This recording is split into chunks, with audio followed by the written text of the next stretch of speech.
दोस्तों, इस वीडियो में हम बात करने वाले हैं डिजास्टर मैनेजमेंट से रिलेटेड। सबसे पहले हम बात करेंगे डिजास्टर की कि एक्चुअल में डिजास्टर क्या होती है और कैसे उसको हम मैनेज कर सकते हैं। तो डिजास्टर बेसिकली कोई भी ऐसा इवेंट जिसके चलते ह्यूमन सोसाइटी को इतना ज़्यादा डिसरप्शन देखने को मिल जाए, इतना ज़्यादा डिस्टरबेंस देखने को मिल जाए, जिससे कि नॉर्मल रिकवरी करना बहुत मुश्किल हो जाता है या फिर ना ही हो पाए। इस तरीके की सिचुएशन बन जाती है। कहने का मतलब ऐसे इवेंट्स जिनके चलते ह्यूमन, इकोनॉमिकल या फिर एनवायरमेंटल किसी भी तरीके का ऐसा डैमेज जिसको आप रिकवर नहीं कर पाते हो, वो जो इवेंट है ना, वो अपने आप में एक डिजास्टर के तौर पे कंसिडर किया जाता है। जैसे कहीं पर अर्थक्वेक्स का आना या फिर फ्लड्स का आना। इस तरीके के बहुत सारे ऐसे इवेंट्स होते हैं जो कि हमें बहुत ज़्यादा डैमेज कर जाते हैं और हमारे पास में जो रिसोर्सेज है ना, उनका यूज़ करके भी हम अपने आप को रिकवर नहीं कर पाते। तो ये सिचुएशन है डिजास्टर की, और इस सिचुएशन को ही टैकल करना वो ही मैनेजमेंट हो जाता है। अब टैकल कैसे किया जा सकता है? सबसे पहला तरीका तो ये कि इस तरीके की डिजास्टर्स को होने से हम बचें, कि भाई कैसे भी करके हमारा स्टैब्लिशमेंट, हमारा सेटलमेंट कुछ ऐसा हो जिससे कि इस तरीके की त्रासदियां आए ही नहीं, जिससे कि हम बचे रहें। या फिर दूसरा तरीका कि आ भी गया तो हम सेटल तो करें खुद को कम से कम। कहने का मतलब कि सिचुएशन बिगड़ भी गई और बिगड़ने के हालात बिल्कुल क्लियर दिखाई दे रहे हैं, तो उसके लिए हम पहले से तैयार रहें कि हाँ भाई होगा तो हम इस तरीके से, इस पोजीशन से एटलीस्ट अच्छी खासी जिंदगी जीने की तरफ आगे मूव ऑन तो कर पाएंगे। और एक तरीका आपका क्या होता है कि आप जैसे ही वो डिजास्टर आए तो उसके बाद में माना कि चोट तो हमें होगी, पर उस चोट होने के बाद में हम अपने आप को रीबिल्ड कर दें, रीस्टेबलाइज कर दें।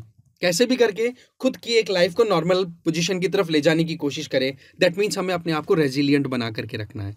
तो ये कुछ तरीके होते हैं जिससे हम डिजास्टर को मैनेज कर सकते हैं, और उसी पॉइंट ऑफ व्यू से हम यहाँ पर डिजास्टर्स को समझेंगे, प्लस डिजास्टर को मैनेज करने के क्या क्या हमारे यहाँ पर इनिशिएटिव्स हैं, क्या क्या रिपोर्ट्स में हाईलाइट हुई है बातें, वो हम जानने की कोशिश करेंगे।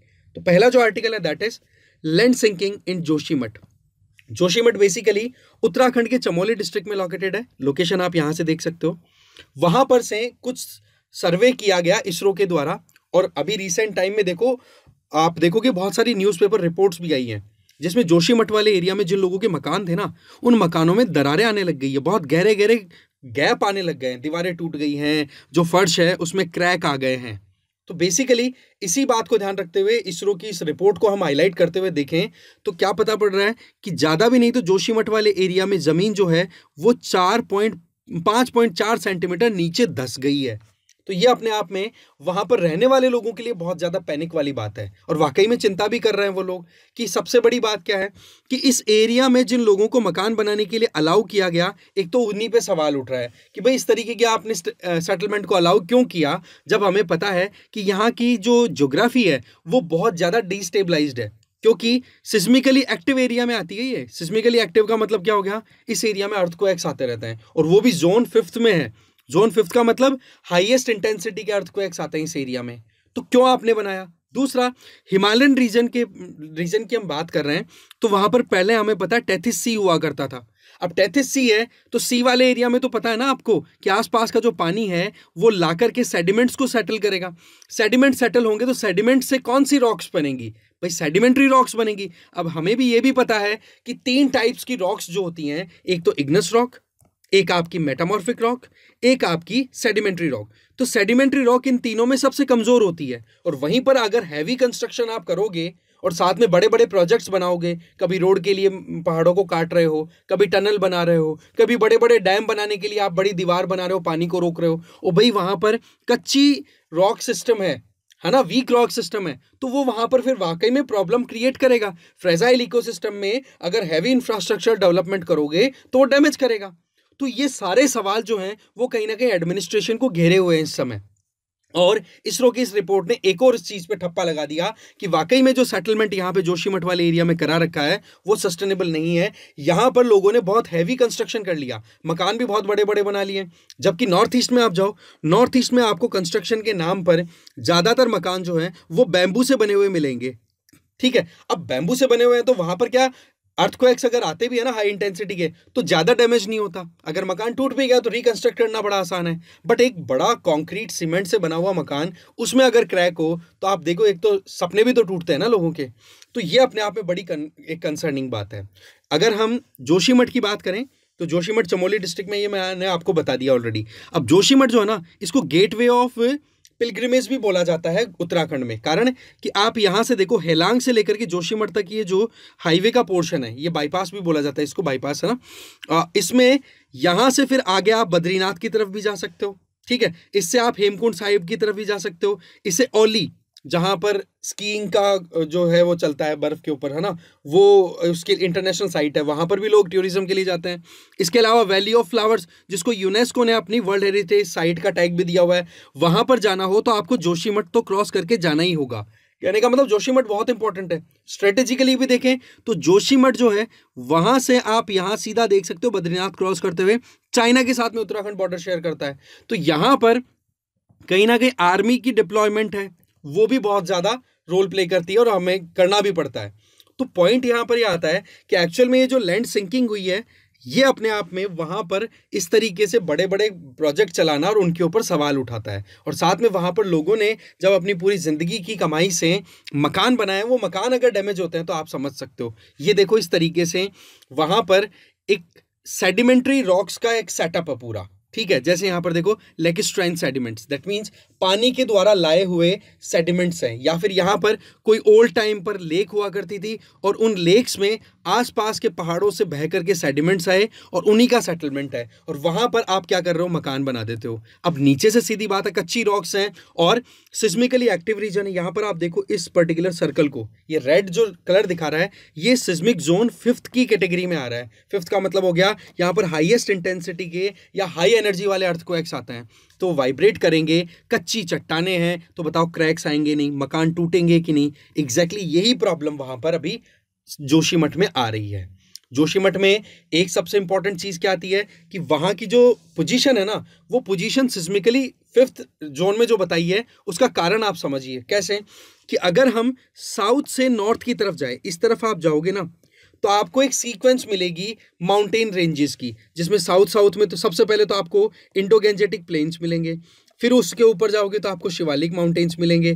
फिर आपको लेसर हिमालयाज, जिनको मिडिल हिमालयाज भी बोलते हैं। फिर आपको मिल जाएंगे हायर हिमालयाज या फिर ग्रेटर हिमालयाज। फिर उसके ऊपर जाओगे तो आपको तिब्बतन प्लेट्यू मिल जाएगा। फिर उसके ऊपर जाओगे तो कुनलुन माउंटेन्स, जो कि चाइना के अंदर है। इस तरीके सीक्वेंस पूरी आप साउथ टू नॉर्थ जाके देखते हो।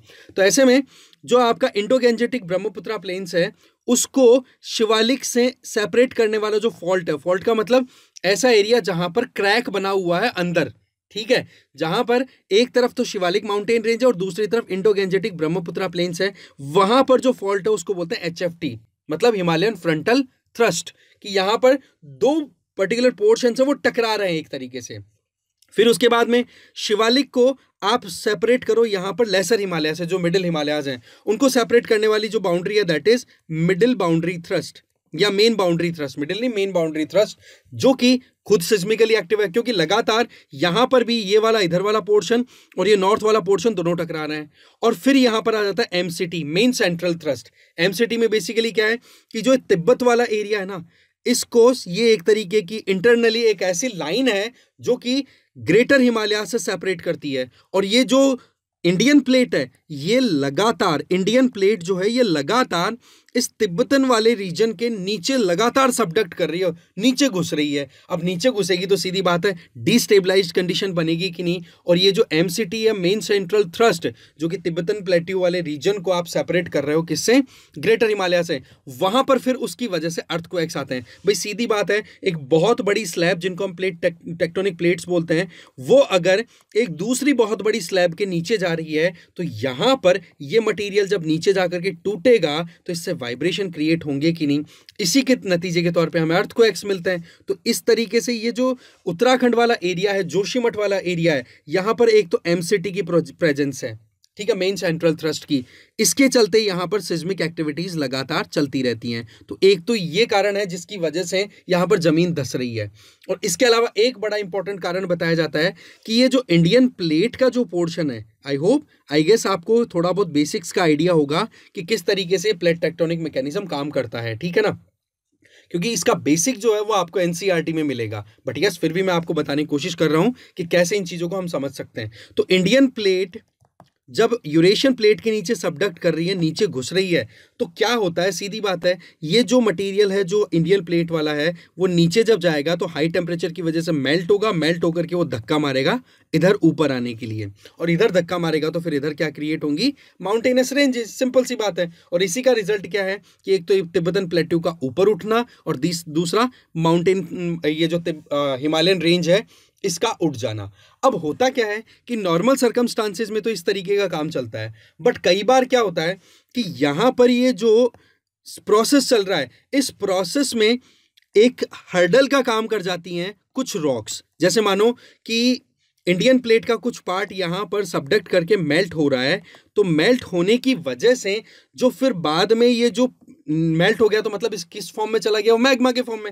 अब वो मटेरियल अगर ऊपर की तरफ उठ रहा है, क्योंकि दबाव भी बहुत ज्यादा है अर्थ के इंटीरियर में, जब वो ऊपर उठे तो यहां पर वॉल लाइक स्ट्रक्चर क्रिएट हो जाती है कई बार। और वो वॉल लाइक स्ट्रक्चर जो है वो कहीं ना कहीं टेक्टोनिक प्रोसेस को इन्वर्स कर देती है। कहने का मतलब कि जिस तरीके से इंडियन प्लेट नीचे आ सकती है, उस स्पीड को वो रोकने की कोशिश कर देती है। वही वॉल जो कहीं ना कहीं इस इंडियन प्लेट के पार्ट के मेल्ट होने की वजह से कंस्ट्रक्ट हुई है। और ये जो वॉल है ये कहीं ना कहीं यंग रॉक से बनी है, नई नई चट्टानों से बनी हुई है, और इसके चलते भी यहां पर फिर वाइब्रेशंस क्रिएट होते हैं, क्योंकि इंडियन प्लेट लगातार धक्के मारेगी और ये वॉल जो है ये कहीं ना कहीं इसको रोकने की कोशिश करेगी। और वो जो फॉल्ट है, इस तरीके का जो एक पोजीशन जो क्रिएट हो गई, इस पोजीशन को बोला जाता है वैकृता, VAI, वैकृता थ्रस्ट। वैकृता थ्रस्ट जो है ये बेसिकली उत्तराखंड वाले एरिया में बन रहा है, जो कि मोर और लेस आपके क्या बोल सकते हो, ये एक तरीके से इन्वर्जन टेक्टोनिक्स बोला जाता है इसको, जिसके चलते यहां पर ये जो यंग रॉक्स बन गई, ये आपके टेक्टोनिक प्रोसेस को कंटिन्यू ना होकर के रोकने की कोशिश कर रहे हैं। तो एक तरफ तो मेन सेंट्रल थ्रस्ट की पोजीशन और एक आपका हो गया वैकृता थ्रस्ट। इन दोनों की वजह से जोशीमठ जो है वो सिस्मिकली डिस्टेबलाइज्ड है, और यहां पर लगातार इस तरीके की कंडीशन बन रही है। जब मटेरियल ऊपर उठे, जब मटेरियल नीचे बैठे तो वाइब्रेशंस क्रिएट होते हैं, और उसी के चलते यहां पर ये जमीन धंसती हुई दिखाई दे रही है। तो ये एक तरीके से अपने आप में बहुत ही ज्यादा सेंसिटिव एरिया है। इसके अलावा यहां पर कुछ और कारण भी बताए जा रहे हैं, जिसमें एक तो कारण क्या है कि यहाँ पर रोड कंस्ट्रक्शन करना ज़रूरी हो जाता है। अच्छा, एक चीज़ हमेशा ध्यान रखें, बॉर्डर एरियाज में रोड कंस्ट्रक्ट करने के लिए एक एजेंसी काम करती है, that is border road organisation, जो कि मिनिस्ट्री ऑफ डिफेंस के अंडर आती है, वो काम करती है। प्लस यहाँ पर आपको पता है कि बहुत सारी नदियाँ भी निकलती हैं, तो यहाँ पर फिर डेवलपमेंट के नाम पर फिर डैम बनाए जाते हैं। जैसे कि NTPC के द्वारा इस जोशीमठ के आसपास वाले एरिया में आप देखोगे एक पावर प्लांट के लिए आपने डैम बना रखा है, that is Tapovan Vishnugad hydro project. इसके चलते भी लोकल्स का ये कहना है कि यहाँ पर पानी की क्वांटिटी बहुत ज़्यादा स्टोर कर रखी है, तो पानी जो है वो दबाव लगाता है नीचे वाली जो कमज़ोर चट्टानें हैं उन पे, तो वो नीचे बैठ जाती हैं। इसके चलते बोला वहाँ पर सबडक्शन देखने को मिल रहा है। ये बेसिकली कौन से रिवर पर है, धौली गंगा जो रिवर है उस पर बना हुआ ये सिस्टम है, जिसका नाम है Tapovan Vishnugad hydro power project, जो कि NTPC के द्वारा चलाया जा रहा है। बोला इसने और ज़्यादा बिगाड़ दिया है पूरे माहौल को। तो इस तरीके से ये एक्चुअल में विष्णु जो हमारा, आप जैसे देख सकते हो, जोशीमठ का जो पूरा इशू है वो यहाँ से हमें समझ में आता है। ठीक है, आई होप आपको क्लियर हो गया होगा, थोड़ा लेंदी हो गया बट यस बहुत सारी चीज़ें आपको सीखने को मिली होंगी। Next, landslide Atlas of India. देखो अभी क्या है, इसरो के द्वारा इंडिया में जहां जहां पर भी लैंडस्लाइड का जो एक सिनेरियो देखने को मिलता है उससे रिलेटेड एक पूरा डॉक्यूमेंट रिलीज किया गया है कि कहां कहां पर लैंडस्लाइड हो सकता है। एक तो हमेशा लैंडस्लाइड का मतलब क्या है कि हायर माउंटेनस कोर्स से बहुत बड़ा एक जो मलबा है वो एकदम से नीचे स्लाइड डाउन करके आ जाए।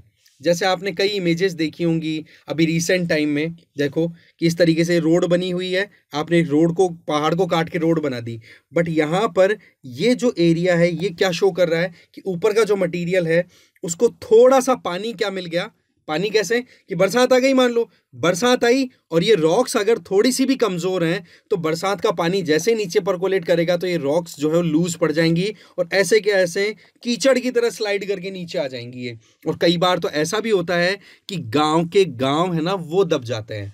तो इस चीज़ को ध्यान रखते हुए कि कैसे हम इस तरीके की डिजास्टर से बच सकते हैं, कैसे इन डिजास्टर्स को हम समझ करके हमारा सेटलमेंट है वो तैयार करें, तो इसके लिए हिमालयन रीजन, पूर्वांचल रीजन और वेस्टर्न घाट को हाईलाइट करते हुए इसरो ने अपनी एटलस रिलीज की है, जिसमें साफ साफ ये कहा है कि इंडिया का जितना ज्योग्राफिकल एरिया है उसमें लगभग 0.42 मिलियन स्क्वायर किलोमीटर, या फिर मोटी मोटी बात करें तो लगभग हमारे पूरे देश की जो ज्योग्राफी है उसका 12.6% एरिया ऐसा बताया है जो कि लैंडस्लाइड प्रोन है। इसमें से आपने बर्फ से ढका हुआ जो एरिया है उसको तो छोड़ दिया। इसका मतलब बर्फ वाले एरिया में नॉर्मली हम जाके सेटल भी नहीं होते, हम रहते हैं मोर और लेस उस एरिया में जहां पर पहाड़ी भी हो, पानी की भी थोड़ी व्यवस्था हो जाए और खेती वेती कर लें, गाय हमारी, या फिर ये कह दो कि जो भी हमारे लाइफ स्टॉक्स हैं उनको चराने की व्यवस्था हो। तो आप कहाँ पर रहोगे? मोर और लेस स्नो लाइन जो है, बर्फ की वो सीमा जिसके ऊपर बर्फ मिलती है और इसके नीचे बर्फ नहीं मिलती, तो हम स्नो लाइन से नीचे वाले एरिया में ज़्यादातर हमारे सेटलमेंट्स देख सकते हैं। बट प्रॉब्लम क्या है कि आप देखोगे कि हमारे यहाँ पर लैंडस्लाइड के इवेंट्स हैं वो लगातार बढ़ते चले जा रहे हैं। इसके पीछे कई कारण हैं। पहला कारण तो है कि भाई देखो, जो क्लाइमेट चेंज या ग्लोबल वार्मिंग की वजह से रेनफॉल इंटेंसिटी बढ़ी है, क्योंकि सीधी बात है गर्मी ज़्यादा होगी तो यहाँ से जो मॉइस्चर उठाने का जो पावर है ना, गर्मी होगी तो वाटर वेपर ज़्यादा बनेगी, तो हवाएं वाटर वेपर ले जाकर के अगर हिमालयन रीजन में जाके टकराएंगी या वेस्टर्न घाट से जाके टकराएंगी तो रेनफॉल भी ज़्यादा होगा। रेनफॉल ज़्यादा हुआ तो लैंडस्लाइड की प्रॉब्लम बढ़ेगी कि नहीं।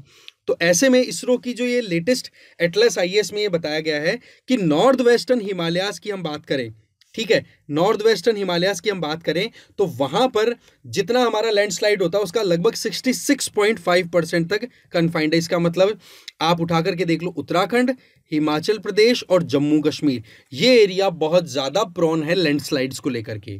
दूसरा हम बात करें नॉर्थ ईस्टर्न हिमालयाज, पूर्वांचल वाले एरिया में, वहाँ पर लगभग हमारे देश में जितनी लैंडस्लाइड होती है उसका 18.8% वहाँ पर देखने को मिलता है।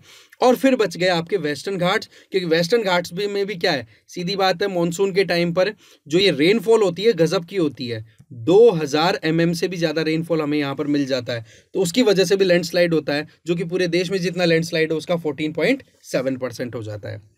इसके अलावा इस लैंडस्लाइड एटलस के अंदर इसरो ने एक क्लासिफिकेशन दिया है कि लैंडस्लाइड के क्या कारण हो सकते हैं। तो पहला कारण तो देखो सीजनल, जैसे कि मॉनसूनल सीजन के टाइम पे ज़्यादा परेशानी होती है, क्योंकि हमारे यहाँ पर मॉनसून के समय में बरसात जो आती है उसके चलते कहीं ना कहीं लैंडस्लाइड के इवेंट्स अभी हिमाचल प्रदेश में इनमें देखने को मिले हैं, ठीक है। और इस बात का ऑब्जेक्शन करके आपको पता भी है ना, सोनम वांगचुक जी की लीडरशिप में रेंचो, ओके, 3 इडियट्स रेंचो, उनकी लीडरशिप में लद्दाख में भी प्रोटेस्ट भी चल रहा है लगातार, आमरण अनशन पे बैठ गए कि भाई जो डेवलपमेंट के नाम पर आप लोगों ने हिमाचल प्रदेश और उत्तराखंड को दिया है प्लीज़ हमें मत दो, वो हमें नहीं चाहिए, हम हमारी इकोलॉजी को ध्यान रखते हुए हम हमारे हिसाब से जी लेंगे। बट वही चीज़ है कि अभी तक तो देखो उन पर इतना ज़्यादा अटेंशन नहीं हुआ, बट यस मैंने खुद ने आपके लिए वो वीडियो बनाया था अगर आपने देखा हो तो, ठीक है। इसके अलावा कुछ ऐसे लैंडस्लाइड्स हैं जो कि इवेंट बेस्ड बताए जाते हैं। फॉर एग्जांपल कोई अर्थक्वेक आ गया, अब अर्थक्वेक आएगा तो अर्थ के इंटीरियर से वाइब्रेशंस आएंगे और वो वाइब्रेशन के चलते ऊपर की स्ट्रक्चर अगर थोड़ी सी भी फ्रेजाइल है, वीक है, तो वो ऑटोमेटिकली वहां से मूव कर जाएगी, जिसको हम लैंडस्लाइड बोल दिया करते हैं। तो कुल मिलाकर के देखा जाए तो इसरो के द्वारा जो ये पूरे इंडिया का लैंडस्लाइड डेटाबेस दिया है ना, इसमें बहुत ज़्यादा जो रिस्क वाला फैक्टर है वो तो कहाँ मंडरा रहा है, नॉर्थ वेस्टर्न हिमालयाज में, फिर दूसरे नंबर पे आपके आ जाते हैं पूर्वांचल वाले एरिया में, नॉर्थ ईस्ट में, और फिर बाद में आ जाता है आपका वेस्टर्न घाट, क्योंकि यहाँ पर कहीं ना कहीं रेनफॉल ज़्यादा होने के चलते भी ये लैंडस्लाइड के इवेंट्स देखने को मिल जाते हैं। ज़मीन जो है ऐसे की ऐसे खिसक जाती है, जिसके चलते गाँव के गाँव भी दब जाते हैं और कई बार ट्रांसपोर्टेशन सिस्टम है उसमें भी बहुत प्रॉब्लम आ जाती है। तो आई होप आपको ये पूरी चीज़ अच्छे से समझ में आई होगी। चलें आगे, देखो नेक्स्ट है CDRI। बेसिकली जो आपकी इंटरनेशनल कॉन्फ्रेंस है डिजास्टर रेजिलियंस इंफ्रास्ट्रक्चर, इसका मतलब रेजिलियंस का मतलब आपको समझना होगा पहले कि हम इस तरीके का डेवलपमेंट करें, इस तरीके की हमारी लाइफस्टाइल को कंटिन्यू करें कि कल को ना अगर कोई डिजास्टर आ भी जाए और हमें बहुत कुछ डैमेज का सामना करना पड़े तो एटलीस्ट हम अपने आप को रिकंस्ट्रक्ट रीबिल्ड करके उठ खड़े हो जाएं, एक नॉर्मल लाइफ की तरफ जल्दी से जल्दी जा सके। जितना जल्दी आप रिकवर करने की क्षमता रखोगे उतने ही आप रेजिलियंट हो। जैसे कि आप अपनी प्रिपरेशन में भी करते हैं कि भाई अभी तो मेंस का रिजल्ट आया, मेंस पास नहीं हुआ, बट प्रिपरेशन में आप बैक टू बैक लग गए, राइट? तो वो जो चीज है वो रेजिलियंस शो करती है। उसको थोड़ा सा एक अलग तरीके से हम बोलेंगे परसिवरेंस। परसिवरेंस का मतलब हो गया कि टूट फूट चाहे कितनी हो, कितना ही दुखी हो, बट हमारी तैयारी में कोई एक कहे ना कि कोई ब्रेक नहीं है, वो नहीं आ रहा। हमें तो कैसे भी करके हमारा एक सीट को कैप्चर करना है, सीधी बात है, ठीक है? तो बात ऐसी है, प्राइम मिनिस्टर नरेंद्र मोदी जी ने 5th international conference on disaster resilient infrastructure ICDRI को अभी एड्रेस किया। इसमें होता क्या है भाई, सीधी बात है, डिजास्टर को टैकल करने से रिलेटेड आइडियाज के बारे में डिस्कशन। अब सबसे पहली चीज तो ये जो इंटरनेशनल कॉन्फ्रेंस है डिजास्टर रेजिलियंस इंफ्रास्ट्रक्चर पर, ये क्या है? ये देखो हर साल ऑर्गेनाइज होती है, हर साल इसके ऊपर बातचीत होती है, इंटरनेशनल एक्सपर्ट्स का भी यहाँ पर आना होता है, या फिर जो वर्चुअल मीटिंग होती है उसके तहत आप वीडियो कॉन्फ्रेंस के थ्रू भी पार्टिसिपेट करते हुए देख सकते हो अलग अलग लीडर्स को, जिसमें मेन टारगेट ये है कि देखो क्लाइमेट चेंज के चलते हैं फ्लड्स, ड्रॉट्स, ऐसी सिचुएशन, वाइल्ड फायर, ये ऐसे इवेंट्स हैं जो कि अब बहुत फ्रीक्वेंटली देखने को मिलेंगे। तो ऐसी परिस्थितियों में उनसे कैसे निपटा जाए उस पर आइडियाज पे डिस्कशन होता है। अब ये जो आप देख सकते हो डिजास्टर रेजिलियंस रिस्पॉन्स से रिलेटेड ये पूरा जो कॉन्फ्रेंस का मैकेनिज्म है, ये किसके अंडर होता है? ये देखो coalition for disaster resilience infrastructure, ये एक ऐसा ग्रुप है जिसके चलते multi stakeholder global partners, that means development करने वाले लोग, इन्वेस्टर्स हो गए, क्लाइमेट एक्सपर्ट्स हो गए, इनकी सारी एक पूरी कहता है ना कि पूरी जमात बैठती है, ठीक है? इसके अलावा यूनाइटेड नेशन एजेंसी के भी जो इंडिविजुअल्स वो पार्टिसिपेट करते हैं, क्योंकि डिजास्टर को आप थोड़ा सा ब्रॉडर पर्सपेक्टिव में देखो, केवल एग्जिस्टिंग इंफ्रास्ट्रक्चर को डैमेज करने की क्षमता नहीं करता है, इसके अलावा आपके फ्यूचर को भी इनसिक्योर बना देता है कि पता नहीं कल क्या होगा, हमें कुछ पता नहीं है। तो वो जो अनफोर्सीन सर्कमस्टांसेस बन जाती है ना, तो उन चीज को टैकल करने के लिए देखो फिर बाद में दुनिया के बड़े बड़े लीडर्स, बड़े बड़े इंस्टीट्यूशन का पार्टिसिपेशन जरूरी होता है, और उन्हीं इंस्टीट्यूशन के द्वारा यहाँ पर पार्टिसिपेट किया जाता है, जिसको बोला गया है coalition for disaster resilient infrastructure. ये लॉन्च कब हुआ? 2019 में। कब लॉन्च हुआ था? जब न्यूयॉर्क में United nation climate action summit जो थी वो हो रही थी। मेन टारगेट क्या है समझ में आ गया होगा आपको कि अल्टीमेटली क्लाइमेट चेंज की वजह से या फिर कोई भी ऐसे डिजास्टर आए जिसके चलते हमारी कम्युनिटीज को थ्रेट पहुंच रहा है या फिर थ्रेट है, तो उसको हम कैसे मैनेज करें जिससे कि हमारा जो कुछ किया हुआ काम है वो लंबे समय तक चले, जिसको हम बोलते हैं सस्टेनेबल डेवलपमेंट। आने वाली जनरेशन भी एंजॉय कर सके, हम भी एंजॉय कर रहे हैं, तो वो चीज़ इंश्योर करना। अच्छा, इसका सेक्रेटरीट कहाँ पर है? इसका हेडक्वार्टर बोल दो वो कहाँ पर है? आप मोर और लेस कह सकते हो वो है न्यू दिल्ली में। तो ये इंस्टीट्यूशन वैसे ही बहुत इंपॉर्टेंट हो जाता है। और इंडिया आपको पता ही है कि एक तरीके से नेट सिक्योरिटी प्रोवाइडर के तौर पर भी काम कर रहा है कि कहीं पर भी हमारे एरिया में, that means Indian ocean region में कहीं पर भी कोई भी बर्बादी का आलम कोई आए तो भारत बिना ये सोचे कि वो देश हमें कुछ रिटर्न में देगा कि नहीं, हम आगे जाकर के डिजास्टर रिस्पॉन्स में हमेशा आगे मिलते हैं। और ये चीज़ कहीं ना कहीं दुनिया में रिकॉग्नाइज भी की जा रही है कि इंडिया जो है वो बिना किसी, अभी रिसेंट टाइम में देखो टर्की में अर्थक्वेक आया, हमारी तरफ से कितनी जल्दी रिस्पॉन्स किया, जबकि टर्की की तरफ से उल्टे सीधे स्टेटमेंट्स आते रहते हैं हमारे लिए। इवन कश्मीर मुद्दे के ऊपर भी पाकिस्तान को सपोर्ट करता है टर्की, बट हमने ह्यूमैनिटेरियन असिस्टेंस के नाम पर बिना सोचे समझे वहां पर असिस्टेंस दी। क्यों? क्योंकि हमें पता है कि ये तो बातें पॉलिटिक्स की है जो चलती रहेंगी, बट इंसान तो बचने चाहिए ना, वो वाली चीज है। थीम क्या रही इस साल की?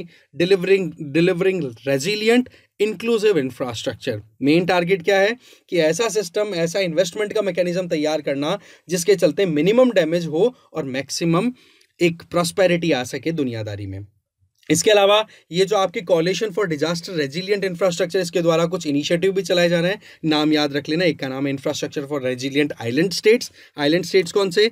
वही छोटे देश जो बेचारे जिनका एरिया बहुत कम है, जिनको बहुत खतरा है कि क्लाइमेट चेंज और ग्लोबल वार्मिंग के चलते सी लेवल राइज हो रहा है, क्योंकि ग्लेशियर्स मेल्ट कर रहे हैं, सी लेवल बढ़ रहा है और उसकी वजह से उनकी टेरिटरी खतरे में, क्योंकि वो डूब रहे हैं, सबमर्ज कर रहे हैं, तो उनकी प्रोटेक्शन के लिए। और इसके अलावा एक है आपका एक्सेलरेटर फंड, क्योंकि सारे काम करने के लिए भाई पैसा तो चाहिए, बिना पैसे के क्या कोई प्रोजेक्ट आप कर सकते हो? नॉट एट ऑल, ठीक है। तो वो चीज़ आपकी यहाँ से हो जाती है, ठीक है जी। चलते हैं नेक्स्ट आपके लिए इंपॉर्टेंट आ जाता है, दैट इज इंपॉर्टेंट आर्टिकल है, that is related to Ludhiana gas leak. Ludhiana जो कि पंजाब में लोकेटेड है, और उसी में एक एरिया है जिसका नाम है गाइसपुरा। क्या नाम है? गाइसपुरा। वहां पर क्या होता है, हाइड्रोजन सल्फाइड गैस उसका लीक हो जाता है। उसका आप देखोगे कि उसका लीक होने की वजह से बड़ी एक तरीके से अलार्मिंग सिचुएशन जो है वो एक बार तो क्रिएट हो गई थी। अब हमें यहाँ पर ये समझना जरूरी है कि 1984-85 के समय जो भोपाल में जो त्रासदी हुई थी ना, वो त्रासदी इतनी खतरनाक थी कि आज भी उस एरिया में जिन फैमिलीज को एक तरीके से उस गैस रिलीज के चलते बहुत ज़्यादा नुकसान उठाना पड़ा था, या फिर बहुत लोगों की डेथ हो गई थी, आज भी उस गैस लीक का एक कहते हैं ना साइड इफेक्ट के तौर पर देखने को मिलता है, क्योंकि उस गैस लीकेज के चलते लोगों की बॉडी में इतने सारे चेंजेस आ गए, जिनके चलते जो आज उनकी ऑफ स्प्रिंग्स हैं, उनकी जनरेशन्स हैं, उनमें हैंडीकैपनेस की जो एक सिचुएशन है, विकलांगता की जो पोजीशन है, जिनको हम दिव्यांग बोलते हैं, वो भी आज तक बनी हुई है। ब्रेन वाइज डेवलपमेंट प्रॉपर नहीं हो पाता है। तो बेसिकली यहाँ पर जो लुधियाना के गाइसपुरा एरिया में जो हुआ है ना इंसिडेंट, ये बेसिकली हाइड्रोजन सल्फाइड गैस का रिलीज होने से मतलब हाइड्रोजन सल्फाइड गैस का रिलीज हुआ, और ये अपने आप में एक न्यूरोटॉक्सिन है। न्यूरोटॉक्सिन का मतलब दिमाग की जो मेन सेल्स होती हैं ना, मेन कोशिकाएं, उनको हम बोलते हैं न्यूरोसेल्स, उनको ख़त्म करने वाली होती हैं, जिसके चलते पहले तो दिमाग पे असर पड़ता है, और फिर उसके बाद में धीरे धीरे हमारे बॉडी के दूसरे ऑर्गन्स फेल होने लग जाते हैं, और कई बार हमारे बिहेवियर, मान लो कि अगर ऑर्गन भी फेल नहीं हुए तो ये जो न्यूरोटॉक्सिन्स होते हैं ना, जो ब्रेन के लिए कहीं ना कहीं बहुत ज़्यादा जहरीले साबित होते हैं, ये हमारी बॉडी की फंक्शनिंग को डैमेज कर देते हैं। इसमें देखो सिंपल सी बात अगर देखें तो न्यूरोटॉक्सिन्स बेसिकली वो सब्सटेंसेस है जो कि हमारे ब्रेन को मोर और लेस डेड क्रिएट कर देते हैं, या फिर आप कहो कि ब्रेन की जो एक्टिविटीज़ हैं वो प्रॉपरली नहीं होने देते। जैसे कि हमने श्वास लिया तो न्यूरोटॉक्सिन्स कहाँ जाएंगे? आपके लंग्स में। तो वो लंग्स में जैसे जाएंगे तो ब्लड का काम क्या है भाई? हमारी बॉडी में जो ऑक्सीजन जा रही है उस ऑक्सीजन को दूर दूर अलग अलग पार्ट्स तक पहुंचाने का काम है, ठीक है, या जो भी हमारा पेट में पचाया हुआ मिनरल है उसको। पर हमारे यहाँ पर अभी बात कर रहे हैं गैस की, H2S, हाइड्रोजन सल्फाइड की, तो वो हमने इनहेल की। अगर मान लो लुधियाना में इनहेल किसी ने की हो, या फिर पहले जिस तरीके से भोपाल में इंसिडेंट हुआ तो किसी ने इनहेल की होगी, सूंघी होगी, तो वो क्या करेगी? वो ब्लड के साथ मिक्स होकर के और जाएगी कहाँ पर? ब्रेन में। अब सीधी बात है कि इस तरीके की जो गैसेज है ना, ये जब ब्लड के साथ मिक्स हो जाती है तो ब्लड का जो एक्चुअल काम है ना ऑक्सीजन ट्रांसपोर्टेशन का, वो रुक जाता है। इसका मतलब ये हो गया कि हमारी बॉडी में अलग अलग पार्ट्स को जो ऑक्सीजन की रिक्वायरमेंट होती है, वहां पर ऑक्सीजन सप्लाई तो रुक गई, क्योंकि ब्लड के साथ बाइंड किसने कर लिया? हाइड्रोजन सल्फाइड या कार्बन मोनोऑक्साइड जैसी जहरीली गैसों ने, और वो पहुंच गई हमारे ब्रेन तक। तो सीधी बात है, पहली तो ब्रेन में आपको ऑक्सीजन की कमी महसूस होगी, और पूरे बॉडी में आपकी ऑक्सीजन की कमी आएगी, तो इसको बोल दोगे आप हाइपोक्सिया। क्या बोलोगे? हाइपोक्सिया। इसी के साथ साथ में आपका जो हार्ट है उसको भी फिर प्रॉपर, अब हार्ट की सेल्स को भी नहीं मिलेंगी आपको प्रॉपर ऑक्सीजन, तो हार्ट की पंपिंग है वो भी कम होने लग जाएगी। भाई सीधी बात है, ऑक्सीजन क्या है? एक तरीके से एक ऑक्सीजन जलाने का काम करती है ना, ऑक्सीजन एनर्जी क्रिएट करने का काम करती है। तो एक तरीके से ऑक्सीजन की सप्लाई रुक गई तो हार्ट की सेल्स भी काम नहीं करेंगी, और हार्ट की पंपिंग रेट जब रिड्यूस होगी या फिर स्लो पड़ेगी तो सीधी बात है ब्लड फ्लो रुकेगा। इसको बोलते हैं इस्केमिया। अब इसको प्रोनाउंसिएशन जो भी करते हैं प्लीज आप बता सकते हैं ना, इस्केमिया वाली सिचुएशन। इसका मतलब हाइपोक्सिया, इस्केमिया जैसी सिचुएशन के चलते बॉडी के डिफरेंट पार्ट्स तक ब्लड सप्लाई स्लो हो गई, ब्लड सप्लाई के अलावा आपकी ऑक्सीजन सप्लाई कम हो गई, और ऑक्सीजन की जगह किसने ले ली? कार्बन मोनोऑक्साइड जैसे या फिर हाइड्रोजन सल्फाइड जैसे न्यूरोटॉक्सिन गैसेस ने, और इसके चलते फिर हमारी बॉडी में डिफरेंट ऑर्गन्स जो हैं वो सूजन आने लग जाती है, इन्फ्लामेशन होने लग जाता है। बॉडी में जो प्रॉपर एक काम होना चाहिए वो काम नहीं हो पाता। इसके चलते आप देखोगे कि कई बार तो बेहोशी होती है, और बेहोशी के बाद में अगर लगातार आप इसी तरीके की सिचुएशन का सामना करते हो, ऑक्सीजन की कमी रहती है, तो लोगों की हो जाती है डेथ। इस तरीके से ये जो प्रॉब्लम है, ये प्रॉब्लम हाइड्रोजन सल्फाइड से भी होती है, ध्यान से रखना आप इस बात को दिमाग में। हाइड्रोजन सल्फाइड जिसका लीकेज लुधियाना में हुआ उससे भी होती है, मीथेन जैसी गैसेस से भी होती है, कार्बन मोनोऑक्साइड भी एक अपने आप में न्यूरोटॉक्सिन गैस है, जो कि एक तरीके से आपने कभी सुना होगा कि आजकल तो नहीं आती इतनी न्यूज़ कि घर रूम के अंदर लोगों ने सर्दियों के टाइम पर सिगड़ी जला ली, अंगीठी जला ली, कोयले से तप रहे थे, गेट बंद करके सो गए, पता पड़ा कि सुबह कोई नहीं उठ पाया, सब मर गए। क्यों? क्योंकि उस रूम में जो ऑक्सीजन कंटेंट था वो लगातार कोल बर्निंग की वजह से रिड्यूस होता चला गया, और उसके चलते जब कोयला और आगे जला तो ऑक्सीजन की कमी रूम में आने की वजह से कार्बन डाइऑक्साइड की बजाय कार्बन मोनोऑक्साइड बन गई, जो कि एक न्यूरोटॉक्सिन आप कह सकते हो गैस है, जिसके चलते पहले तो बेहोशी आती है और फिर वहां पे डेथ हो जाती है। तो इस तरीके का सिचुएशन जो है वो हाइड्रोजन सल्फाइड भी क्रिएट कर देती है। इसके अलावा इसकी इफेक्ट्स की बात करें, देखो एपेटाइट मतलब आप एकदम बेहोशी वाला सा माहौल हो गया। आप सोच लो हमारी बॉडी की फंक्शनिंग है वो हो जाती है खत्म, हम सोच नहीं पाते हैं किसी भी चीज़ के बारे में, सही गलत क्या है, बिल्कुल एकदम दिमाग बिल्कुल हाथ से निकल चुका होता है। सेंसरी इफेक्ट, हमें पता ही नहीं पड़ता कि हाँ स्मेल क्या आ रही है क्या नहीं आ रही। सीधी बात है, सारा खेल है तो दिमाग का ही ना। अब दिमाग ही काम नहीं कर पा रहा है क्योंकि ऑक्सीजन उसकी मेन फूड है वो नहीं मिल रही है। इसीलिए आपको कहा जाता है कि मॉर्निंग वॉक किया करें। मॉर्निंग वॉक से आपको फ्रेश ऑक्सीजन मिलेगी और वो फिर आपके ब्रेन को एकदम एक्टिवेट रखेगी। तो बेसिकली ये लुधियाना का जो इंसिडेंट है ना, ये एक आई ओपनर है। अब सवाल ये है कि इस तरीके के इश्यूज को टैकल करने के लिए क्या हमारे पास में कुछ है व्यवस्था? जी बिल्कुल है, आपको ये याद रख लेना है।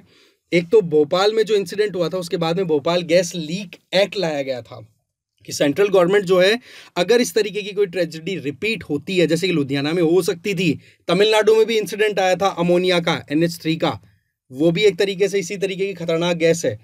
बट वो बात अलग है कि इंडस्ट्री में इसका बहुत बढ़िया यूज़ है। बट वही चीज़ है कि अगर ये ओपन एनवायरनमेंट में मिक्स हो जाए तो देखो ये ज़िंदगी ले सकती है लोगों की। तो Bhopal gas leak processing of claims act 1985 है, जिसमें सेंट्रल गवर्नमेंट प्रॉपर एक्शन लेकर के विक्टिम्स को सहायता दे सकती है। इसके अलावा सेंट्रल जो आपका एनवायरमेंटल प्रोटेक्शन एक्ट ऑफ 1986 है, जिसमें टारगेट ये किया जाता है कि कैसे भी करके जहां पर भी इंडस्ट्रियल एक्टिविटीज हो रही हैं जिनमें इस तरीके की न्यूरोटॉक्सिन गैसेस का यूज किया जाता है, उनका प्रॉपर रेगुलेशन हो। इसके अलावा पब्लिक लाइबिलिटी इंश्योरेंस एक्ट 1991 कि जिन लोगों की डेथ इस तरीके की गैस लीकेजेस की वजह से हो जाए, उन लोगों को कम से कम कॉम्पनसेशन तो दे दिया जाए। और एक आपके पास में manufacture storage and import of hazards chemical rules 1989, इसके तहत भी ये देखा जाता है कि जो भी केमिकल्स इंडस्ट्रीज में यूज हो रहे हैं जिनका इंपोर्ट किया जा रहा है, उनको प्रॉपर रेगुलेशन के तहत ही यूज किया जाए। तो इस तरीके से आपके पास में 4 इंपॉर्टेंट स्टैंडर्ड्स या फिर कह सकते हो लॉज अवेलेबल है इंडिया में, जिनके चलते इस ये जो भोपाल गैस ट्रेजेडी थी या लुधियाना में जो रिलीज हुआ, उस तरीके की प्रॉब्लम्स को टैकल करने के लिए सहायक है। चलिए जी नेक्स्ट है क्लाउड बर्स्ट, बादल फटना। सुना होगा भाई बादल फट गया, बट एक्चुअली में बादल फटता नहीं है। ऐसा नहीं है कि हाँ बादल फट गया और पानी आके गिर गया। वो बस एक ऐसी सिचुएशन है जिसमें ये देखा जाता है कि 1 घंटे के अंदर अंदर अगर 100 mm या उससे ज़्यादा बारिश हो जाए ना, उसको बादल फटना बोल देते हैं। उसको आप मोर और लेस यूं कहते हो कि भाई पानी एकदम से आकर के गिर गया बहुत सारा और वो अनमैनेजेबल सिचुएशन क्रिएट कर गया। ऐसे में ये क्यों न्यूज़ में है, पहले तो वो हम समझते हैं। देखो हिमाचल प्रदेश में गजब की बरसात होती है और उसके कारण ये बताया जाता है कि भाई वो बादल फट गया। वो बादल फटने का मतलब क्या हुआ कि 1 घंटे के अंदर 100 mm से भी ज़्यादा बरसात हो गई। ये अपने आप में अनकंट्रोल्ड मैनर में बारिश होना जो है ना, ये पहाड़ी एरिया में बड़ा खतरनाक हो जाता है। और हिमाचल प्रदेश में फिर वही बात है कि जब बरसात एकदम से आई, पहाड़ी एरिया है, तो जमीन खिसकेगी कि नहीं? जमीन क्यों? क्योंकि वो एरिया कैसा है, ऊपर की जो लेयर है हिमालयन रीजन की, वो कैसी है, वो फ्रेजाइल रॉक सिस्टम है, वो पानी के साथ मिक्स होकर के बह जाएगा, जिसको हम बोलते हैं लैंडस्लाइड। और लैंडस्लाइड जब होता है ना, तो घर आए, रोड आए, कुछ भी आए, सबको अपने साथ बहा करके ले जाता है, लाइफ को एकदम स्टैंड स्टिल कर देता है या कईयों की जान भी ले लेता है। तो एक्चुअल में ये क्लाउड बर्स्ट का जो मैकेनिज्म है, इसको हमें समझना है तो मोर और लेस वही रेनफॉल का ही पैटर्न है। But yes, high intensity rain होने के चलते इसको क्लाउड बर्स्ट बोल दिया जाता है। देखो जब कभी भी पहाड़ों के बीच में आने की वजह से अगर बरसात होती है ना, तो उसको बोलते हैं ओरोग्राफिक रेनफॉल। ठीक है, ओरोग्राफिक रेनफॉल। तो होता क्या है कि जब मॉइस्चर लैडन हवाएं जब आती हैं ठीक है, अब सीधी बात है, एक चीज हमेशा ध्यान रखनी है हमें कि जितनी ज्यादा गर्म हवा होगी, या फिर इसको मैं कहूं जितनी हवा का टेम्परेचर ज्यादा होगा ना, उतना ही टेंडेंसी रहेगी कि वो अपने साथ में ह्यूमिडिटी या फिर वाटर वेपर को अपने साथ रख सकती है। और जितनी ज़्यादा ठंडी हवा होगी, दैट मीन्स टेम्परेचर कम होगा, उतना ही उसकी मॉइस्चर होल्डिंग कैपेसिटी कम हो जाएगी। ठीक है, सिंपल सा फंडा है। कैसे? गरम है, पतीले में पानी चढ़ाया, पानी हुआ गरम, और वाटर वेपर जो है वो गैस बन के, पानी जो है वो वाटर वेपर में कन्वर्ट होकर के मिल गया हवा में। पता भी पड़ा क्या? क्योंकि हवा थी गरम। पर वहीं पर अगर थोड़ा बहुत भी ठंडा आपका पानी भरा हुआ है किसी बॉटल में, और बॉटल के बाहर लेयर बन जाती है पानी की, आप सोचते हो कि पानी कहाँ से आया, वो एक्चुअल में हवा में जो पानी था, वो हवा में जो मॉइस्चर थी, वो उस बॉटल के ठंडे पानी के साथ इंटरेक्ट होकर के सेटल हो गई और बन गई पानी की एक लेयर। तो इसका मतलब ठंडी हवा की क्षमता पानी को होल्ड करने की कम होती है और गर्म हवा की होती है ज़्यादा। तो आ जाओ जी, चलो अब आगे बढ़ते हैं। होता क्या है, जब हवाओं में नमी होती है, टकराती है पहाड़ों से, तो वो उठने की टेंडेंसी रखेगी। अब टेंडेंसी ऊपर उठने की रखेगी, तो हमें पता है कि जैसे जैसे हम ऊंचाई की तरफ जाते हैं, वैसे वैसे टेम्परेचर डाउन जाएगा। क्या होगा जी? टेम्परेचर डाउन गया तो हवा ठंडी, हवा ठंडी तो क्या हुआ? क्या मॉइस्चर होल्डिंग कैपेसिटी उसकी मेंटेन रह पाएगी? नो, रिड्यूस होगी। टेम्परेचर कम तो मॉइस्चर होल्डिंग कैपेसिटी भी कम। वो ऊपर जाके बना देंगी बादल, कंडेंसेशन होगा, और फिर वो करेगा रेनफॉल, और ये बरसात जो है वो इस तरफ पड़ेगी। एक चीज ध्यान रखना, जिस तरफ से हवाएं आ रही हैं, उस तरफ की दिशा को, पहाड़ों की दिशा को क्या बोलते हैं? Windward side. और इसी तरफ सबसे ज्यादा बरसात हो जाती है। अब ये जब बरसात के बादल बरसात करके इस माउंटेन को क्रॉस कर देंगे, तो अब इनकी टेंडेंसी क्या होगी? भाई सीधी बात है, नीचे खाली जगह मिल रही है तो ये नीचे आने लग जाएंगे। जब नीचे की तरफ शिफ्ट होंगे तो अगेन हाइट घट रही है, इसका मतलब टेम्परेचर बढ़ेगा, इसका मतलब हवा होगी गर्म, इसका मतलब हवा में जो मॉइस्चर है उसको होल्ड करने की क्षमता बढ़ेगी। इसका मतलब इधर रेनफॉल होगा कि नहीं? जी बिल्कुल कम रेनफॉल होगा, क्योंकि इधर हवा कैसी होगी? थोड़ी सी गर्म, गर्म हवा के पास में मॉइस्चर होल्डिंग कैपेसिटी ज़्यादा है। तो कुल मिलाकर के देखा जाए तो इस एरिया को, जिस तरफ ये हवाएं जा रही हैं, इसको बोलते हैं लीवर्ड साइड।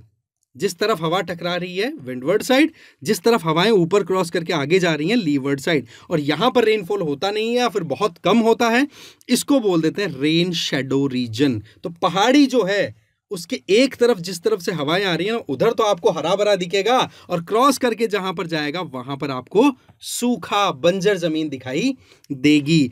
अगर यहाँ पर ये जो हवाएं अपने साथ मॉइस्चर लेकर के आ रही है, ये मॉइस्चर की क्वांटिटी बहुत ज़्यादा है, तो आप बताओ यहाँ पर बरसात की क्वांटिटी बढ़ेगी कि नहीं? और अगर वो बरसात की क्वांटिटी 1 घंटे में 100 mm से ज़्यादा हो गई और बहुत छोटे एरिया में, तो आप बताओ वो बादल फटने वाला इवेंट हुआ कि नहीं? कि जैसे ऊपर से किसी ने बहुत सारा पानी डाल दिया हो। ये इवेंट जब होगा तो भाई आप बताओ कि हिमाचल प्रदेश वाले एरिया में जो फ्रेजाइल रॉक सिस्टम है वो पानी की तरफ बह जाएगा कि नहीं? लैंडस्लाइड होगा कि नहीं? This is what we are talking about. आई बात समझ में? तो हमारे यहाँ पर मॉनसून सीजन में लैंडस्लाइड के ऐसे इवेंट्स देखने को मिलते हैं जब बरसात आती है ज़बरदस्त। और अभी क्लाइमेट चेंज के चलते हैं ये जो ज़बरदस्त बरसातें आ रही हैं ना, इनका एक बहुत बड़ा कारण है क्लाइमेट चेंज। ठीक है, हिमालय की बात कर लो, वेस्टर्न घाट की बात कर लो, नॉर्थ ईस्टर्न हिल्स की बात कर लो, यहाँ पर आपको इस तरीके के क्लाउड बर्स्ट के इवेंट्स देखने को मिल जाएंगे। चलो जी, नेक्स्ट आर्टिकल आपका earthquake in Andaman and Nicobar islands. भाई सीधी बात है, इंडिया का इधर वाला ये जो पोर्शन है, यहाँ पर हमारे Andaman and Nicobar islands located है बे ऑफ बंगाल में। तो अभी रिसेंटली 4.3 मैग्नीट्यूड रिक्टर स्केल का आपको वहाँ पर अर्थक्वेक महसूस हुआ। अर्थक्वेक को मेजर करने के 2 स्केल्स होते हैं, एक तो मर्केली और एक रिक्टर। रिक्टर में तो ये पता पड़ता है कि एक्चुअल में किस स्ट्रेंथ का अर्थक्वेक आया था, और मर्केली स्केल ये बताता है कि एक्चुअल में कितना डैमेज हुआ है, उसकी इंटेंसिटी का आइडिया लगता है। ठीक है जी, तो यहाँ पर 4.3 मैग्नीट्यूड जो आया है ये आपका रिक्टर स्केल के आधार पर मेजर हुआ है। अब सवाल ये है कि अर्थक्वेक आया कैसे, वो हमें समझना है। देखो इसमें सीधी सी बात है, ये है इंडियन प्लेट। ठीक है, प्लेट टेक्टोनिक्स की बात हमने ऑलरेडी फर्स्ट आर्टिकल में कर ली है। ये है ऊपर यूरेशियन प्लेट, इधर ये छोटी प्लेट है जिसका नाम है बर्मीज प्लेट, है ना। अब क्या होता है कि इंडियन प्लेट है वो थोड़ी सी है हैवी, भारी है। भारी अगर होगी तो इसकी टेंडेंसी क्या होगी, वो जो हल्की वाली प्लेट्स हैं उनके नीचे धसेगी। अब ये तो पता ही हमें कि इंडियन प्लेट लगातार नॉर्थ ईस्टर्न डायरेक्शन में मूव कर रही है, ताकत लगा रही है अपनी। तो ऐसे में यहाँ पर ये जो बर्मीज प्लेट है ना, माइक्रो प्लेट, देखो मेजर प्लेट्स तो हमारे मोरलेस 7 है, ठीक है। आप कमेंट बॉक्स में बताओ कि 7 मेजर प्लेट्स कौन सी है, ठीक है। उनमें से एक इंडियन प्लेट है, एक यूरेशियन प्लेट है। इंडियन प्लेट का पूरा नाम आप पढ़ोगे इंडियन ऑस्ट्रेलियन प्लेट, क्योंकि ऑस्ट्रेलिया वाला जो लैंडमास है वो जिस प्लेट पे टिका हुआ मोर और लेस वो एक ही पार्ट माना जाता है, ठीक है। मतलब एक अंडरस्टैंडिंग पॉइंट ऑफ व्यू से। बट यस, अभी जो हम बात कर रहे हैं वो ये कि जो इंडियन प्लेट वाला पोर्शन है वो बर्मीज प्लेट के नीचे जा रहा है। अब नीचे जाएगा तो क्या होगा, सीधी बात है, ये है इंडियन प्लेट आपकी, ठीक है जी। ये आपकी बर्मीज प्लेट है। ये यहाँ पर नीचे जाएगा तो ये वाला पोर्शन हाई टेम्परेचर, ठीक है, हाई प्रेशर वाली कंडीशन में जब टूटेगा तो वाइब्रेशन क्रिएट होंगे कि नहीं, यहाँ से एनर्जी रिलीज होगी और उसी एनर्जी रिलीज होने से क्या क्रिएट हो जाएंगे आपके अर्थक्वेक्स। और वही अर्थक्वेक जो है अभी रिसेंट टाइम में यहाँ पर महसूस किया गया अंडमान एंड निकोबार वाले एरिया में। अब इसके पीछे की छोटी सी जो पॉइंट थी वो ये थी कि यहाँ पर सबडक्शन जोन क्रिएट हो रहा है। कौन सा एरिया, जहाँ पर कोई भी प्लेट, टेक्टोनिक प्लेट जो होती है, जिस एरिया में नीचे धस रही है ना, उस एरिया को बोल देते हैं सबडक्शन जोन। और उसी एरिया में ये जब ऊपर वाली प्लेट का वजन नीचे वाली प्लेट पे पड़ता है तो ये क्रैक आएंगे, टूट जाएंगे और यहीं से फिर वाइब्रेशंस क्रिएट हो जाते हैं। तो बेसिकली यहाँ पर ये जो सबडक्शन जोन है, यहाँ पर आप क्या नोटिस करते हो कि एक तरफ तो इंडियन प्लेट है ही, दूसरी तरफ बर्मीज प्लेट है। अब यहाँ पर ये जो मटेरियल टूटा, ये नीचे हाई टेम्परेचर की वजह से क्या होगा, ये मैग्मा में कन्वर्ट होगा। और मैग्मा क्या टेंडेंसी रखेगा, हाई प्रेशर की वजह से वो ऊपर उठेगा, क्योंकि अर्थ के इंटीरियर में प्रेशर भी बहुत ज़्यादा है, टेम्परेचर ज़्यादा है। तो अब ऊपर उठेगा तो सीधी बात है यहाँ पर फिर ऊपर उठने, कहते हैं ना कि अप वार्पिंग मोमेंट देखने को मिलेगा। मतलब ये जो ऊपर वाली प्लेट है इस पर दबाव लगेगा, दबाव के चलते यहाँ पर कई जगहों पर तो देखो क्रैक्स मिल जाएंगे तो वॉल्केनिक इरप्शन हो जाएंगे, कई जगहों पर क्रैक नहीं मिलेंगे तो ये ज़मीन को नीचे से धक्का मार मार करके नीचे वाले ये जो मैग्मा है ये उठाता रहेगा और ये अल्टीमेटली बन जाएंगे माउंटेन्स। अगर ये ज़मीन है, अगर ये लैंड एरिया है तब तो बन गए माउंटेन्स। और ये सारा खेल अगर समंदर या फिर सी के पानी के नीचे हो रहा है तो ये बन जाएंगे आइलैंड्स। और इसी का नतीजा क्या है कि यहाँ पर ये जो आइलैंड्स हैं अंडमान एंड निकोबार वाले, ये बेसिकली सबमर्ज्ड माउंटेन्स हैं। मैं बार बार एक चीज़ बोलता हूँ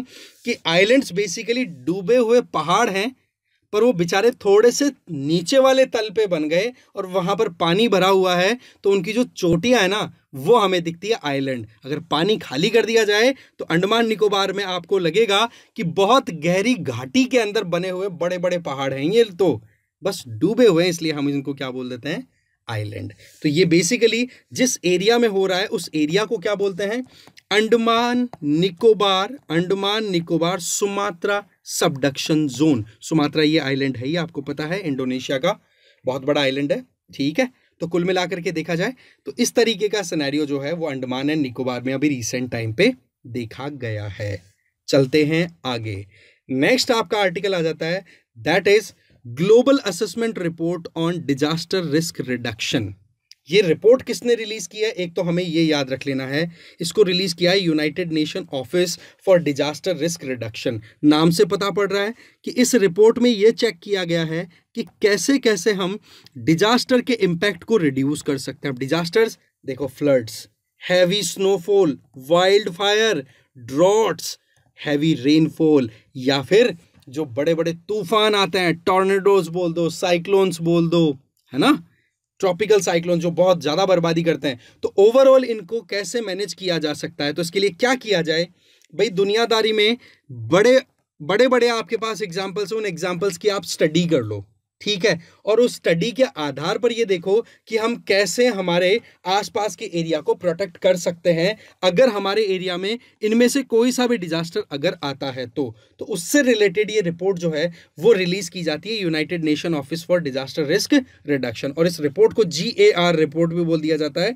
और वैसे फुल फॉर्म क्या होगी इसकी, global assessment report on disaster risk reduction. अगर हम इस रिपोर्ट की हाइलाइट्स की बात करें, इस रिपोर्ट की इंपॉर्टेंस की बात करें, तो यूनाइटेड नेशन की ये बहुत इंपॉर्टेंट रिपोर्ट है जो कि दुनिया में डिजास्टर रिस्क को रिड्यूस करने के लिए गाइड करती है कि कैसे हम त्रासदियों को कम कर सकते हैं। और ये हर साल पब्लिश होती है United nation office for disaster risk reduction के द्वारा। अगर हम United nation disaster risk reduction की बात करें तो ये बेसिकली एक यूनाइटेड नेशन की इंपॉर्टेंट बॉडी है जो कि डिजास्टर से रिलेटेड जो भी कन्वेंशंस हैं, जो भी दुनियादारी के इंपॉर्टेंट आप कह सकते हो एग्रीमेंट्स हैं, उनको इम्प्लीमेंट कराने का ये काम करती है। वैसे सबसे इंपॉर्टेंट एक एग्रीमेंट है डिजास्टर से रिलेटेड, दैट इज सेंधई फ्रेमवर्क। सेंधई कहाँ पर है? पंजाब में। पंजाब के सॉरी जापान में, पंजाब आ गया सॉरी, ठीक है, जापान में, ठीक है। तो ये सेंधई फ्रेमवर्क क्या है? ये 2015 से लेकर के 2030 तक का एक पूरा गाइडलाइन परफॉर्मा है जिसमें मेन टारगेट ये रहता है कि कैसे नई रिस्क को होने से रोका जाए, कैसे रिस्क में, कैसे किसी भी डिजास्टर के चलते जो खतरे हैं उनको कंट्रोल किया जाए। पहला काम तो रोकना, दूसरा कंट्रोल किया जाए, और तीसरा अगर आ भी गई तो कम से कम उठ खड़े तो हो। ये जो चीजें हैं, इन चीजों के लिए तैयारी करवाने का एक फ्रेमवर्क है, एक गाइडलाइन का पूरा परफॉर्मा है, that is known as Sendai framework, ठीक है, जो कि 2015 से 2030 तक के लिए डिजास्टर्स को टैकल करने के लिए एक अपने आप में इंपॉर्टेंट डॉक्यूमेंट है। और उस डॉक्यूमेंट की इंप्लीमेंटेशन इंश्योर करने के लिए ही ये आपका United nation disaster risk reduction वाला जो पोर्शन है, ऑप्शन है, ये काम करता है। तो कुल मिलाकर के देखा जाए तो यहां पर जो यूनाइटेड नेशन के द्वारा जो ये रिपोर्ट रिलीज की गई है, जिसको हम बोल रहे हैं global assessment report on disaster risk reduction, इसमें यही बातें रिलीज की गई हैं, जिसमें ग्लोबल एक्सपर्ट्स भी अपना ओपिनियन देते हैं, प्लस दुनिया में कहां कहां पर कौन सा खतरा है ये भी बताया जाता है, और उसको कैसे टैकल किया जा सकता है वो भी बताया जाता है। ठीक है, आगे चलते हैं। नेक्स्ट है इंटरकनेक्टेड डिजास्टर रिस्क रिपोर्ट 2023। नाम से पता पड़ रहा है इंटरकनेक्टेड, इसका मतलब वो त्रासदियां, वो डिजास्टर्स जो कि एक दूसरे से जुड़ी हुई हैं, और इनको जितना गहराई से समझा जाए और जितना इफेक्टिवली इनके ऊपर एक्शन लिया जाए, उतना ही दूसरी त्रासदी को न्योता नहीं दिया जाएगा।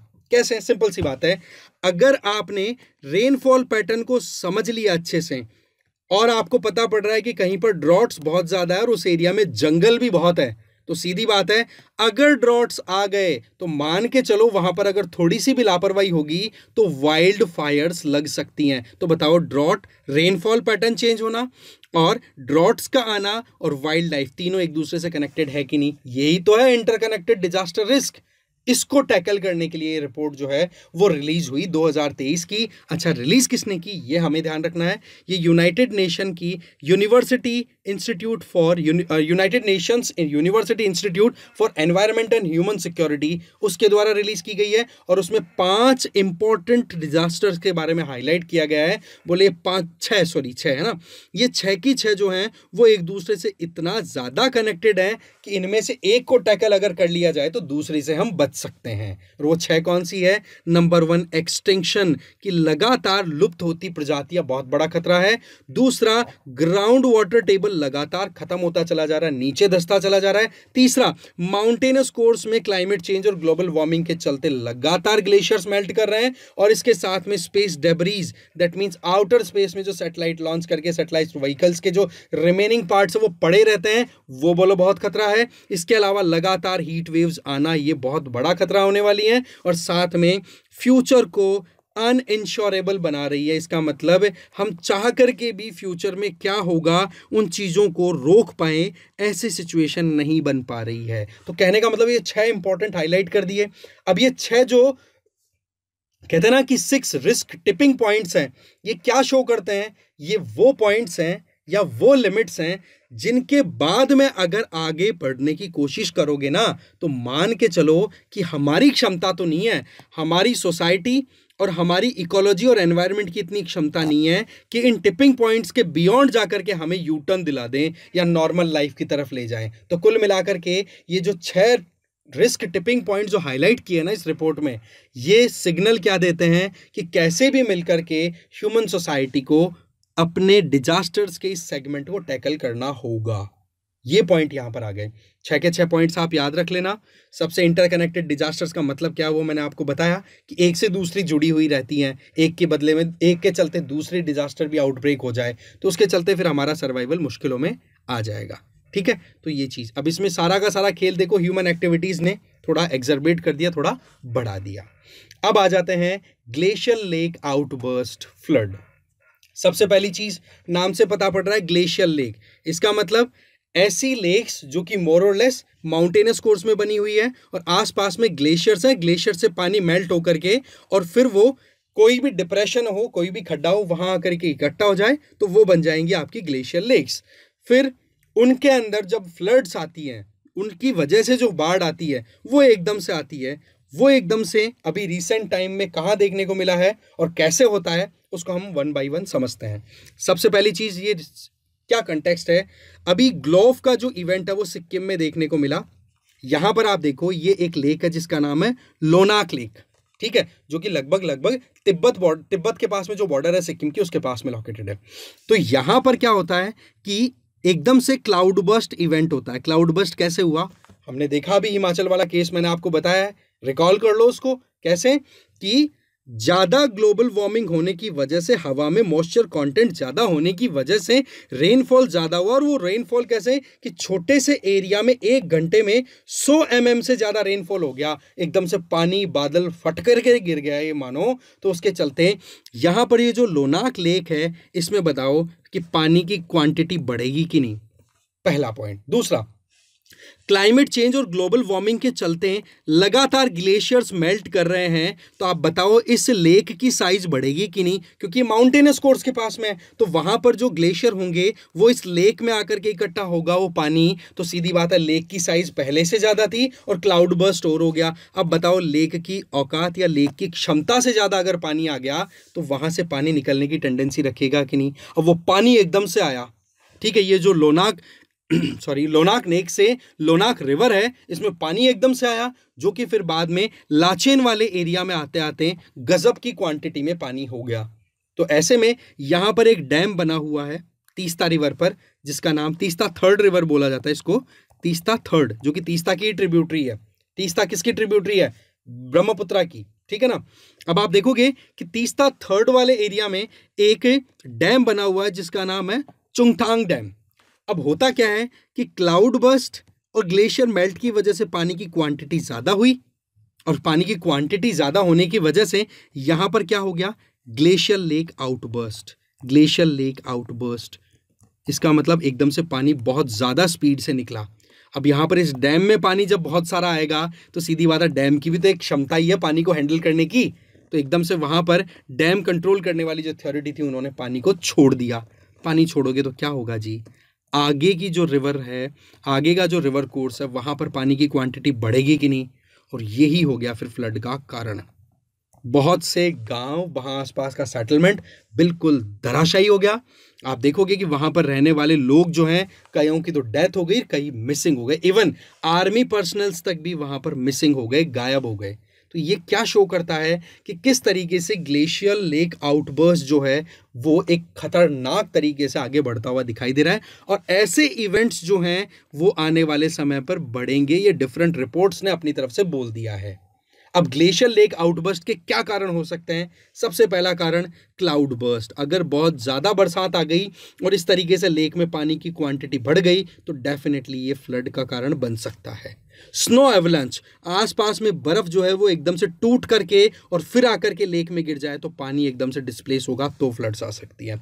लैंडस्लाइड, सीधी बात है बरसात अगर ज़्यादा होगी तो आसपास का जो मलबा है वो आकर के लेक में डिपॉजिट होगा, अगेन फ्लड्स। अगर स्नो बहुत ज्यादा स्पीड से मेल्ट कर रही है जो कि रियलिटी है ग्लोबल वार्मिंग के चलते, तो भी यहां पर पानी की क्वांटिटी बढ़ेगी तो भी आपकी फ्लड्स आ सकती हैं। अगर यहां पर अर्थक्वेक आ गया, क्योंकि ये लेक है वो कैसी सिचुएशन में बनी हुई है कि आसपास के डिपॉजिट आकर के सेटल हो गए।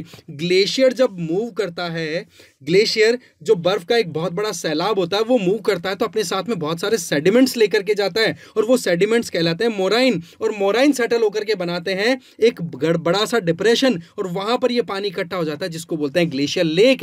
अगर यहां पर अर्थक्वेक आ गया तो ये एक्चुअल में है क्या, सेडिमेंट्री रॉक्स टूटेंगी, टूटेगी तो क्या होगा, फ्लड। इसके अलावा ओवरफ्लो। ये कई कारण हैं जिनके चलते आपको बहुत ज़्यादा त्रासदियां देखने को मिल सकती है, और इसी को बोल दिया जाता है ग्लोफ। ठीक है, ग्लेशियल लेक आउटबर्स्ट फ्लड्स। ठीक है, आई होप आपको ये सारा कंटेंट जो है वो अच्छे से समझ में आया होगा। इसी तरीके से नेक्स्ट टॉपिक के साथ में मिलते हैं, नए टॉपिक्स के साथ में, नए वीडियो में। Okay, thank you very much.